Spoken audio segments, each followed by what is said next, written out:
له فقد فاز فوزا عظيما أما بعد فإن أصدق الحديث كتاب الله وخير الهدي هدي محمد صلى الله عليه وسلم وشر الأمور محدثاتها وكل محدثة بدعة وكل بدعة ضلالة وكل ضلالة في النار.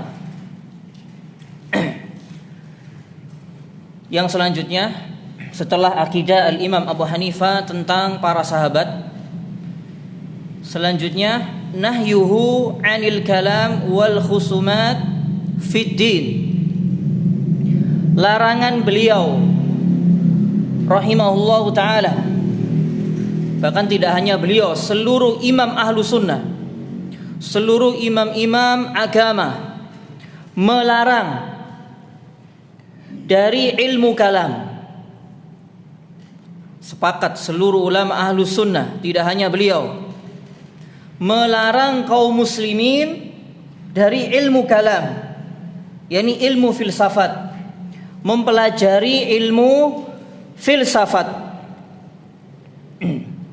Karena asas dasar ilmu kalam atau ilmu filsafat adalah lebih mendahulukan akal daripada wahyu. Kebenaran harus ditimbang dengan akal. Jika sesuatu dari agama ini tidak sesuai dengan akal, ada kalanya ditolak. Jika mereka tidak berani menolak karena itu Al-Quran, maka mereka mentahrif, mentakwil, merubah dari makna yang sebenarnya. Ketika ilmu kalam atau ilmu filsafat ini masuk ke negeri kaum muslimin, terjadilah kerusakan secara besar-besaran terhadap umat ini. Ketika abad yang pertama ataupun abad yang kedua, setelah buku-buku filsafat Yunani masuk ke negeri-negeri kaum muslimin dan diterjemahkan oleh sebagian muslimin ke dalam bahasa Arab, sehingga agama ini terkontaminasi, tercampuri dengan pemahaman filsafat. Sementara asas dasar kaum filsafat, orang-orang Yunani, para penyembah berhala, itu asas dasarnya adalah akal. Segala sesuatunya harus ditimbang dengan akal. Kalau tidak masuk akal, maka bukan kebenaran, maka harus ditolak.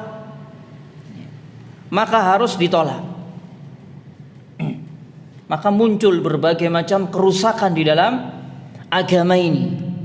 Muncullah kelompok-kelompok sesat dan menyesatkan dari kalangan ahli kalam. Mereka dinamakan mutakallimin, orang-orang yang mereka berbicara tentang perkara-perkara keimanan lebih mendahulukan akal daripada wahyu. Bahkan ini asas dasar seluruh ahlul bid'ah.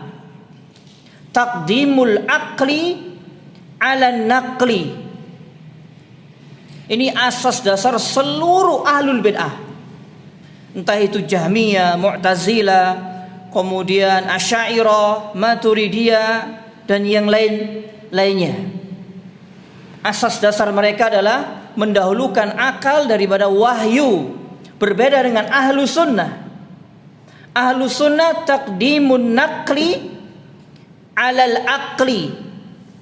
Ahlu sunnah lebih mendahulukan wahyu daripada akal.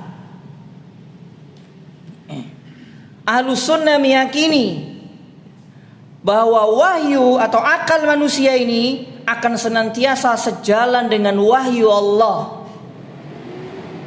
Berbeda dengan ahlul bid'ah yang mempertentangkan sebagian syariat ini dengan akal-akal mereka yang rusak, yang goncang. Oleh karena itu mereka, sebagian di antara mereka mengingkari perkara-perkara gaib yang Allah dan Rasulnya khabarkan dalam kitabnya maupun melalui sabda-sabda nabinya. Ketika mereka tidak berani untuk menolak secara langsung, maka alternatif yang lain adalah apa? Mentakwil. Ya. mentakwil. Seperti mereka mengingkari bahwa Allah Subhanahu wa taala maha tinggi di atas semua makhluknya.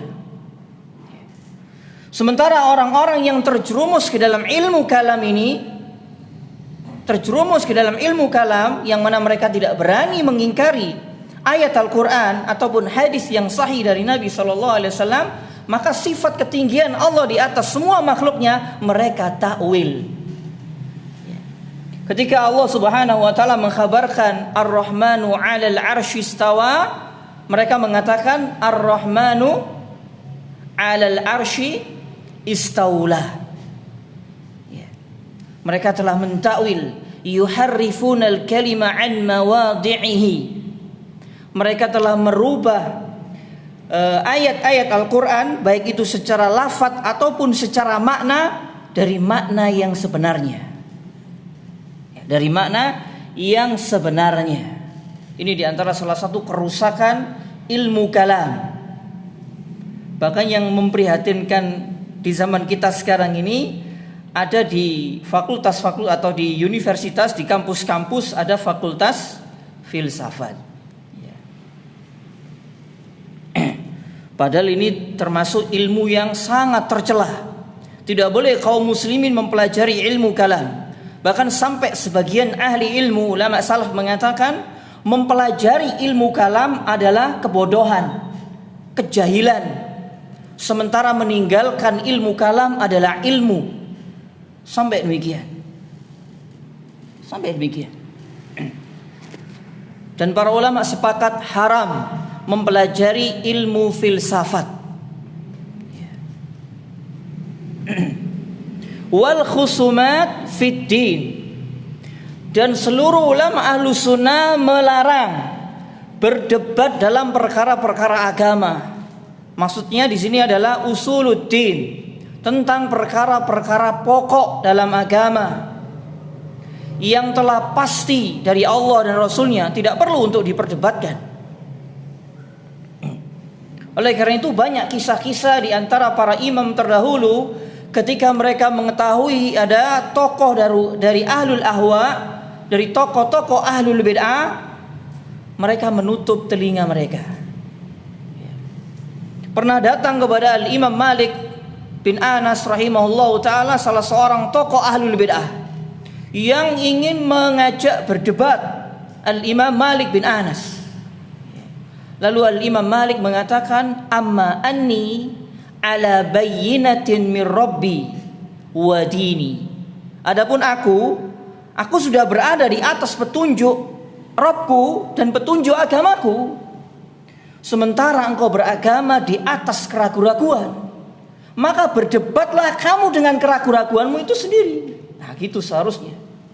Bukan malah kita mendengarkan perkataan ahlul bid'ah yang dikenal dia sangat getol di dalam menyebarkan kebid'ahannya. Berbeda sikap dengan ulama-ulama salaf terdahulu. Sebagian di antara kita malah ndelok pengajian nih, kayak gitu ya, nonton YouTube-nya kalau di zaman kita sekarang. Nah, itu padahal tidak boleh. Dulu Imam Tawus, salah seorang imam besar, salah seorang imam tabi'in atau tabi'ut tabi'in, ketika berjumpa berpapasan dengan tokoh ahlul kalam, ahlul bid'ah, tutup telinga. Ketika salah seorang tokoh ahlul bid'ah itu duduk dengan mereka, mereka mengatakan, aku yang pergi atau kamu yang pergi dari sini. Demikian tegas mereka itu. Tidak main-main dalam masalah agama. Berbeda dengan sikap sebagian kita sekarang. Kok apa-apa lah, yang penting dijupuk api ae. Sing elek dibuat kan begitu. Padahal syubhat ini, kata ulama, khattafah. Syubhat yang dilontarkan oleh ahlul bid'ah itu menyambar-nyambar hati. Sementara hati kita ini al-qulub dhaifah, sementara hati kita ini lemah, yang akan mudah terpengaruh dengan syubhat yang dilontarkan oleh ahlul kalam, ahlul bid'ah. Jadi harus tegas, kita tidak boleh duduk berdebat dengan mereka, tidak boleh. Bahkan kesepakatan seluruh ulama, kecuali memiliki maslahat yang besar, Dan itu hanya bisa dilakukan ahlul ilmi, hanya bisa dilakukan oleh ulama yang bisa mendebat, mematahkan argumentasi atau kebatilan ahlul bid'ah. Tidak sembarang orang, tidak sembarang muslimin, tidak sembarangan kita bisa melakukan seperti itu. Karena yang bisa mengetahui, yang tahu kesesatan orang-orang sesat itu hanya orang-orang berilmu. Tidak sembarangan orang, hanya orang-orang yang alim. Dan itu pun memiliki kemaslahatan yang besar demi terjaganya agama ini, demi menasihati umat agar umat berhati-hati dari kesesatan para penyeru kesesatan. Hanya ulama yang bisa melakukannya. Nah, kalau kita jangan ya, jangan macam-macam. Hati ini lemah, sementara syubhat ini menyambar-nyambar. Betapa banyak dulu orang-orang yang mendapatkan hidayah tauhid, hidayah sunnah, hidayah di atas manhaj yang hak. Terus kemudian dia mendengarkan perkataan ahlul bid'ah, kemudian masuk ke dalam hatinya sehingga membenarkan kebatilan ahlul bid'ah. Dan itu sangat sulit sekali untuk kembali kepada al-haq. Dan contohnya sangat banyak sekali. Contohnya sangat banyak sekali. Awalnya dia mendapat hidayah sunnah, mengenal al-haq, mengenal tauhid, mengenal sunnah, mengenal manhaj yang hak. Jangankan kita, salah seorang yang pernah duduk di majelis Nabi alaihi salatu wassalam, ketika terkena syubhat para penyeru kesesatan, itu pun bisa terseret mengikuti kesesatannya. Ini duduk di majelis Nabi alaihi salatu wassalam, murid langsung Nabi alaihi salatu wassalam, pernah mendengarkan sabda-sabda beliau. Terkena syubhatnya para penyeru kesesatan. Siapa kira-kira contohnya? Ada yang tahu? Hah? Siapa? Bukan. Kalau Dzulkhuwaisirah memang orang yang tidak punya adab dan akhlak. Siapa? Rojal bin Unfuah. Ya, Rojal bin Unfuah. Dia ini pernah duduk di majelisnya Nabi alaihi salatu wassalam dan ingin mendakwahkan Musailamah al-Kadzab agar kembali kepada kebenaran, kembali kepada hidayah Al-Quran dan Sunnah. Ukayai sok-sokan kepingin mendakwai Musailamah. Ya. Kalau sekarang mungkin aku kepingin balik no ahlul bid'ah, coba balik nang sunnah. Mungkin gitulah kira-kira bahasanya. Bukan malah Musailamah yang dikembalikan kepada Al-Quran dan Sunnah, justru Rojal bin Unfuah yang ditarik oleh Musailamah al-Kadzab. Terkena syubhat dan kebatilan Musailamah al-Kadzab, sehingga Rojal bin Unfuah ini murtad dari Islam dan mengikuti kesesatan Musailamah al-Kadzab sampai mati di atas kekufuran. Jadi jangan main-main dengan masalah ini, ya. Kalau sudah kita tahu ini orang yang dikenal menyebarkan kesesatan, entah itu secara langsung atau melalui media sosial, wes sedang ditutup telinganya. Kalau melalui media sosial, wes sedang di-off-kan. Belain gitu loh. Ya, tahu belain. Ya. Iso jelungup engko ya, ojo, temenan. Ya. Hati ini lemah. Loh, para imam dahulu tutup telinga loh, ini imam loh. Hafal Quran, hafal ribuan hadis. Sementara kita Quran gak hafal. Ya, hadis liyane kullu bid'atin dhalalah sing hafal ya. Iku ambi innamal a'malu binniyat. Sudah macam-macam sudah. Jangan. Kita ini seorang penuntut ilmu yang kecil, yang tidak seberapa ilmunya dibanding para imam terdahulu. Mereka orang-orang yang alim, yang berilmu, yang dikenal keilmuannya di tengah-tengah muslimin.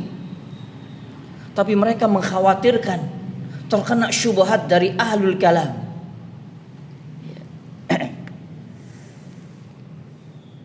Di sini saya sebutkan dulu perkataan Al-Imam Az-Zahabi sebelum membahas matan kitab ini. karena perkataan beliau ini bagus. Al-Imam Az-Zahabi, salah seorang imam pada abad yang ke-7 Hijriah, salah satu murid senior Syekhul Islam Ibnu Taimiyah rahimahullahu taala.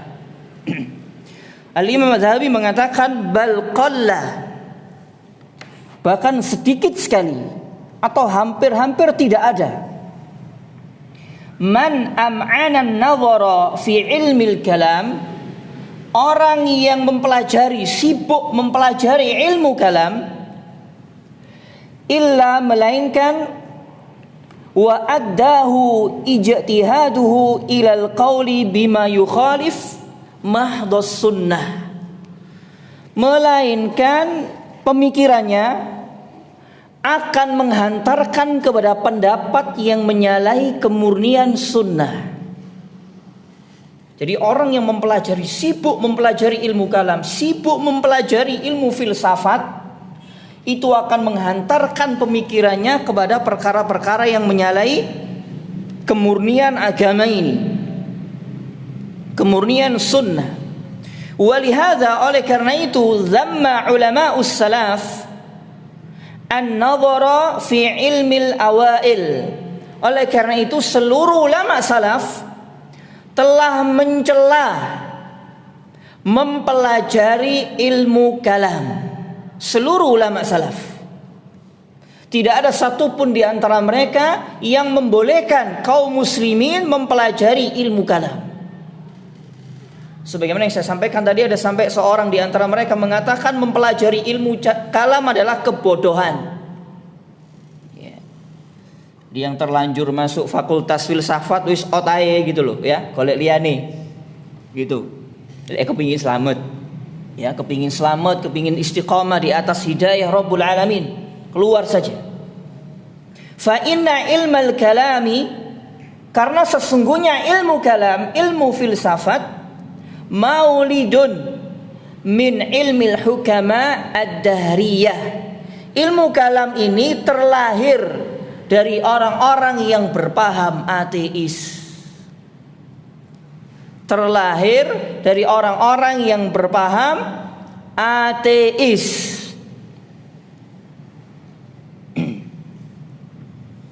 Faman ramal jam'a baina ilmil anbiya alaihimus salam wa baina ilmil falasifah bidhakaihi la budda wa an yukhalifa haula'i wa haula'i.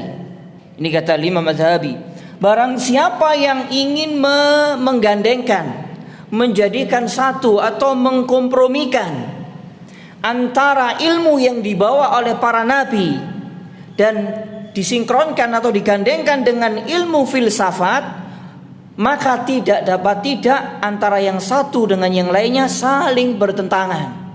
Maksudnya wahyu yang dibawa oleh para nabi tidak akan pernah sinkron dengan ilmu filsafat.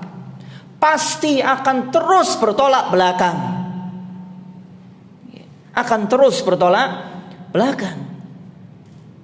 Sementara kaum muslimin harus menyibukkan diri mereka dengan ilmu syar'i ini.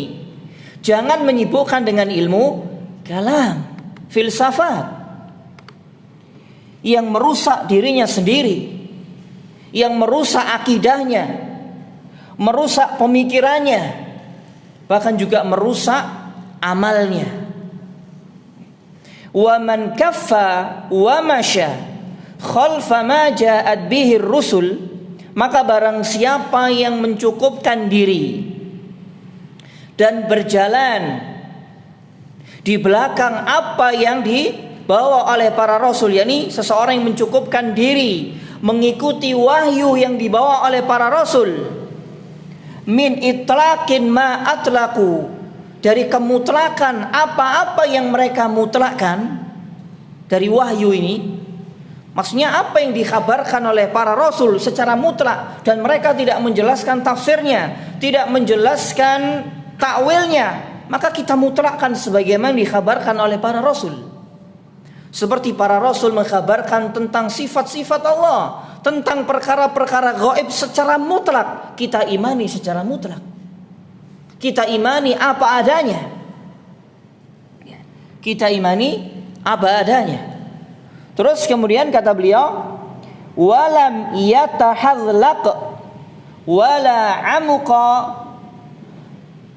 maka tidaklah seseorang atau tidaklah mereka, yakni para rasul itu,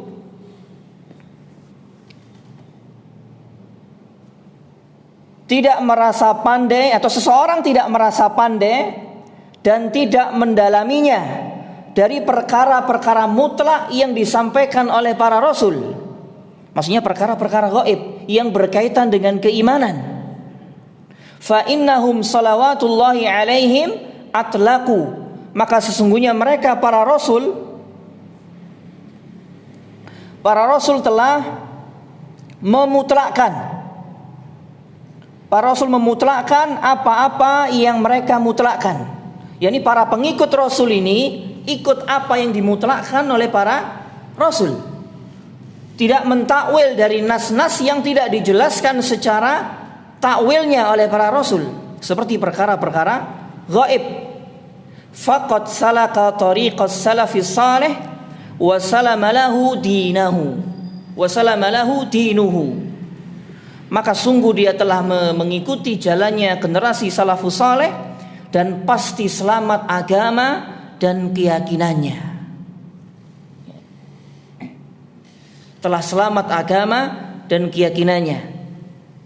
Oleh karena itu disebabkan ilmu kalam inilah yang masuk ke dalam negeri-negeri kaum muslimin, yang menyebabkan kaum muslimin berpecah belah. Muncul berbagai macam keyakinan-keyakinan yang tidak pernah disampaikan oleh para rasul, secara khusus Nabi alaihi salatu wassalam, dan yang dipahami oleh generasi terbaik umat ini. Mengingkari sifat-sifat Allah, mengingkari takdir, mengingkari azab kubur, dan yang lainnya. Ini menyebabkan kerusakan yang sangat besar di tengah-tengah muslimin. Dan ini terjadi sampai pada zaman kita sekarang ini. Terjadi sampai pada zaman kita sekarang ini. Pemikiran-pemikiran kaum yang tersesat terdahulu dari kalangan ahli kalam itu ada sampai hari ini, seperti Jahmiyah, Mu'tazilah, dan yang semisal mereka mengingkari nama dan sifat-sifat Allah. Ini dari kalangan Jahmiyah. Mengingkari takdir dari kalangan Qadariyah dan juga Mu'tazilah. Ini diikuti oleh sebagian kaum muslimin dari kalangan ahlul bid'ah seperti Asy'ariyah, Maturidiyah, dan yang semisalnya. Meskipun tidak secara keseluruhan diikuti oleh ahlul bid'ah pada zaman sekarang. Tidak diikuti secara keseluruhan. Seperti ahlul bid'ah pada zaman sekarang itu mengingkari sebagian sifat, tidak sebagaimana orang-orang Jahmiyah terdahulu. Mutlak semua nama dan sifat ditolak. Allah nggak punya nama, Allah nggak punya sifat. Allah tidak mengetahui sesuatu yang akan datang. Allah tidak mengetahui sesuatu yang akan datang. Dan yang lainnya. Diikuti beberapa keyakinan mereka oleh sebagian ahlul bid'ah pada zaman ini. Seperti sebagian ahlul bid'ah beriman kepada seluruh nama-nama Allah dan sebagian sifat, dan mengingkari sebagian yang lainnya.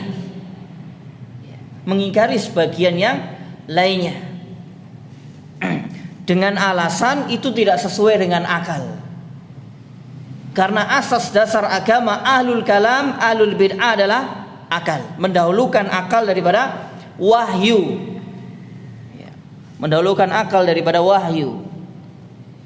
Ini yang terjadi pada ahlul bid'ah. Telah mengikuti kakek moyang mereka, iblis. Karena iblislah yang pertama kali membantah wahyu Allah dengan akal. Mana dalilnya? Iblis yang pertama kali, makhluk yang berani pertama kali membantah wahyu Allah adalah iblis. Mana dalilnya? Wa idz qala rabbuka lil malaikati isjudu li adama fasajadu illa iblis aba wastakbara wa kana minal kafirin.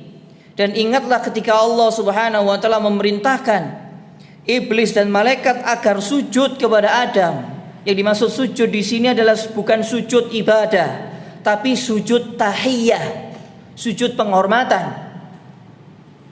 Maka semuanya sujud para malaikat, illa iblis, kecuali iblis, aba wastakbar, dia enggan dan menyombongkan diri. Di dalam ayat yang lain Allah Subhanahu wa taala bertanya kepada iblis, qala ma mana'aka an tasjuda lima khalaqtu biyadai. Lihat bagaimana iblis menolak wahyu Allah dengan akalnya yang rusak. Akalnya yang rusak. Dan ini diikuti oleh anak cucunya dari kalangan Yahudi dan Nasrani serta sebagian ahlul bid'ah. Wahai iblis, kenapa engkau tidak mau sujud kepada makhluk yang aku ciptakan dengan kedua tanganku? Apa jawabannya iblis? Ada yang tahu? Hah? Kok meneng kabeh kan sing maca Quran iki berarti? Ya apa kan sing ngafal Quran? Maka iblis mengatakan, qala ana khairum minhu. Ya Allah, aku lebih baik daripada Adam. Padahal Allah memerintahkan dengan wahyunya, dengan firman-Nya. Kenapa engkau tidak mau sujud? Aku lebih baik daripada dia, Adam. Khalaqtani min nar wa khalaqtahu min tin. Ini jawaban iblis. Lebih mendahulukan akal daripada wahyu. Oleh karena itu cara beragama Yahudi, Nasrani, Ahlul Bid'ah, mereka telah mengikuti kakek moyang mereka iblis. Berbeda dengan Ahlus Sunnah. Segala apa yang datang dari Allah dan Rasulnya, apa jawaban Ahlus Sunnah? Sami'na wa ata'na, amanna kullum min indi rabbina. Kami mendengar dan kami taat, kami beriman kepada semua itu. Semuanya datang dari Rabb kami. Segala apa yang datang dari Allah dan Rasulnya, baik itu yang bisa dinalar oleh akal ataupun tidak bisa dinalar oleh akal, maka Ahlus Sunnah beriman, membenarkannya, tidak mereka-reka dengan akalnya, tidak mengotak-ngatik, mendalami dengan akalnya, karena akal tidak dapat mencapainya. Ini Ahlus Sunnah. Berbeda dengan Ahlul Bid'ah. Berbeda dengan Ahlul Bid'ah. Maka asas dasar mereka adalah al-aql, mendahulukan akal daripada wahyu,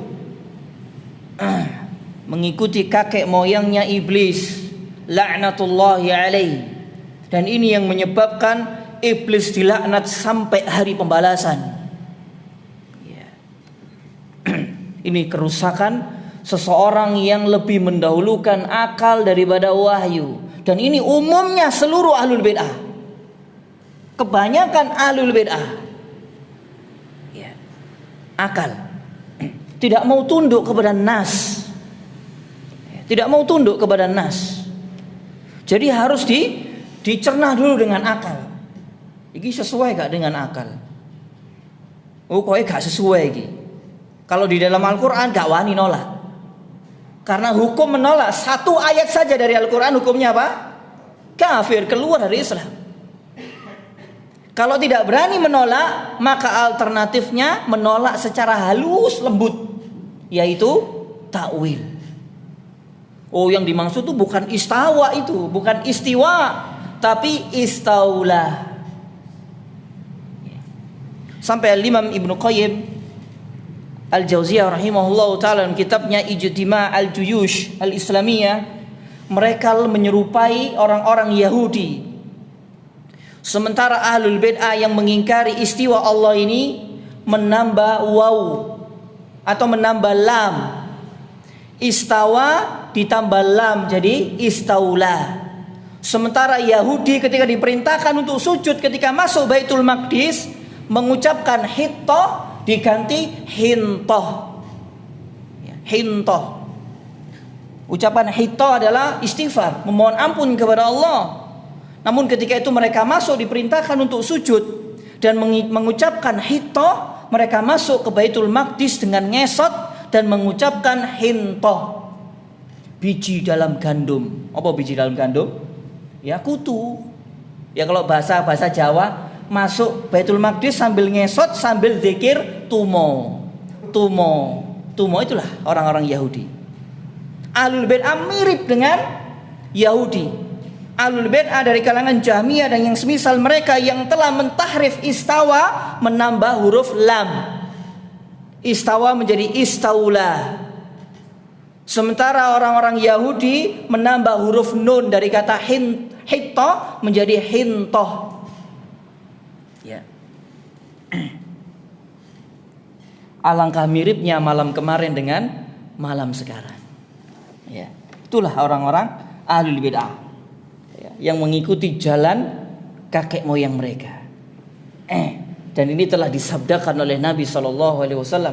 La tattabi'unna sanana man kana qablakum shibran bi shibrin wa dhira'an bi dhira'in. Benar-benar kalian akan mengikuti. Yang dimaksud kalian di sini adalah sebagian muslimin, tidak seluruh kaum muslimin, atau mayoritas kaum muslimin yang akan mengikuti orang-orang sebelum kalian, sejengkal demi sejengkal. Wa dhira'an bi dhira'in, sahasta demi sahasta. Lau salaku juhra dabbin, seandainya mereka masuk ke lubang biawak, hewan sejenis dhab biawak. Ini merupakan kinayah, kiasan dari Nabi SAW. Seandainya mereka melakukan apapun, maka kalian lasalaktumuhu, kalian akan mengikuti melakukannya. Ya, mereka menambah huruf nun, gak terima sebagian gini, tambahi huruf lam. Nah itu. Mereka memperingati kelahiran Tuhan mereka, kok ini gak terima sebagian gini ya. Memperingati hari kelahiran. Nah itu jawaban dewi ya. Nah itu. Kok aku digeruduk kok. Itu. Kok diarani keras ya. Itu. Apa saja apa yang menjadi kebiasaan mereka akan diikuti oleh umumnya umat ini. Lalu sahabat bertanya, "Qila ya Rasulullah, al-yahudu wan nasara?" Apakah yang kau maksudkan orang sebelum kita itu Yahudi dan Nasrani? Qala faman, siapa lagi kalau bukan mereka? Sampai perkara-perkara yang mendatangkan kemurkaan Allah, yang dapat membinasakan dunia dan akhirat seseorang, itu akan ada di antara umat ini yang mengikuti mereka. Yang mengikuti mereka. Fi kulli syai', dalam segala hal. Apa yang menjadi tradisi, kekhususan, adat istiadat mereka, akan ada di antara umat ini yang akan mengikuti mereka. Apapun itu, akan mengikuti sunnahnya mereka. Akan tetapi akan ada satu golongan dari umat ini yang senantiasa istiqamah di atas kebenaran. Sebagaimana dalam hadis yang sahih, Nabi SAW bersabda, "La tazalu ta'ifatun min ummati," akan senantiasa ada satu kelompok dari umatku. Atau dalam hadis yang lain disebutkan al-firqah an-najiyah, atau para ulama menamakan al-firqah an-najiyah atau at-ta'ifah al-mansurah. Satu golongan di antara umatku yang senantiasa zahirina 'alal haq. Mereka senantiasa tegak di atas kebenaran, istiqomah di atas kebenaran. La yadurruhum man khadalahum, tidak membahayakan mereka, tidak memudaratkan mereka orang-orang yang mencela, menghina mereka. Hatta ya'tiyallahu wa hum kadzalik. Hatta ya'tiya amrullah wa hum kadzalik, sampai datang perkaranya Allah dan mereka tetap di atas demikian. Mudah-mudahan kita yang satu golongan ini. Allahumma amin. Sing wakeh ngono iku mang, ya, mengikuti sunnahnya Yahudi dan Nasrani, sejengkal demi sejengkal, sehasta demi sehasta. Segala hal apa yang menjadi kekhususan mereka, kita harus hati-hati. Jangan sampai kita menyerupai, mengikuti apa saja yang menjadi kekhususan dan kebiasaan adat istiadat mereka. Jangan. Ya, jangan. Dalam segala hal. Tentunya sangat banyak sekali. Dalam Al-Quran kita bisa banyak mengambil pelajaran dari kisah-kisah Bani Israel. Bagaimana kedurhakaan mereka kepada Allah dan Rasulnya. Itu pun akan diikuti oleh sebagian muslimin. Sebagian muslimin. Sekarang kita baca matan dari kitab ini. Qala al-Imamu Abu Hanifah. Berkata al-Imam Abu Hanifah. Siapa nama Abu Hanifah? Hah? Sing banter. Nu'man bin Thabit. Ojo lali ya. Kok jenenge artis ro. Jenenge Imam Ahlul Hadis, Imam Ahlus Sunnah gak ro. Ketoro lek gak tahu moco itu. Beliau mengatakan ashabul ahwa'i fil Basrah katsirun. Ashabul ahwa atau ahlul bid'ah di Basrah itu banyak sekali. Di Basrah Irak, ya, di Irak. Di zaman beliau, di zaman Al-Imam Abu Hanifah. Beliau menceritakan di Basrah di Irak itu banyak sekali ahlul ahwa. Ahlul ahwa. Wa dakhaltuha 20 marratan. Aku pernah memasuki kota Basra itu sebanyak 20 kali. Wa naifan, bahkan lebih. Wa rubbama aqamtu biha sanatan au akthar au aqal. Dan terkadang aku juga pernah tinggal di Basra selama 1 tahun atau lebih dari itu atau kurang dari itu. Dhannan anna ilmal kalami ajallul ulum. Dengan berprasangka bahwa ilmu kalam adalah semulia-mulianya ilmu. Jadi beliau hampir terpengaruh dengan ilmu kalam. Bahkan sedikit banyak beliau sudah terpengaruh dengan ilmu kalam. Al-Imam Abu Hanifah ini. Karena dalam kisah selanjutnya nanti beliau pernah memerintahkan anak kandungnya Hammad bin Nu'man bin Thabit, pernah memerintahkan anaknya untuk mempelajari ilmu kalam. Tapi setelah tahu kerusakan ilmu kalam, maka Al-Imam Abu Hanifah yang tadinya memerintahkan agar anaknya belajar ilmu kalam, kemudian melarang anaknya. Jangan belajar ilmu kalam. Jadi di awal-awal, ya, beliau ketika melihat ashabul ahwa di Basra yang begitu banyak, beliau hampir-hampir terpengaruh. Dan beliau menyangka bahwa ilmu kalam itu semulia-mulianya ilmu. Ini ilmu yang bagus ini. Nah, itu. Ini sekelas imam bisa hampir terpengaruh. Hampir terpengaruh. Al-Imam Abu Hanifah. Terus kemudian yang berikutnya. Waqala, beliau mengatakan, Al-Imam Abu Hanifah mengatakan, kuntu anzuru fil kalam, aku memandang tentang ilmu kalam, hatta balagtu mablaghun, sehingga aku sampai pada kesimpulan yusharu ilayya fihi bil asabi', dipandang baik menurutku. Pada sampai suatu kesimpulan bahwa ilmu kalam ini menurutku baik. Menurutku baik. Dalam pandangan awal-awal beliau mengetahui ilmu kalam. Wa kunna najlisu bil qurbi min halaqati Hammad ibni Abi Sulaiman. Dan kami duduk dekat di majelisnya Hammad bin Abi Sulaiman. Ini salah satu guru dari Al-Imam Abu Hanifah, yang beliau belajar kepada Hammad bin Abi Sulaiman. Gurunya bernama Hammad, anaknya juga bernama Hammad. Jadi orang Arab ini jenenge podo-podo. Ya, yang membedakan binnya. Faja'atni imra'atun, lalu mendatangiku seorang perempuan. Ya, sudah Isa ya. Kalau diteruskan panjang. Ya mungkin itu dulu yang bisa kita bahas.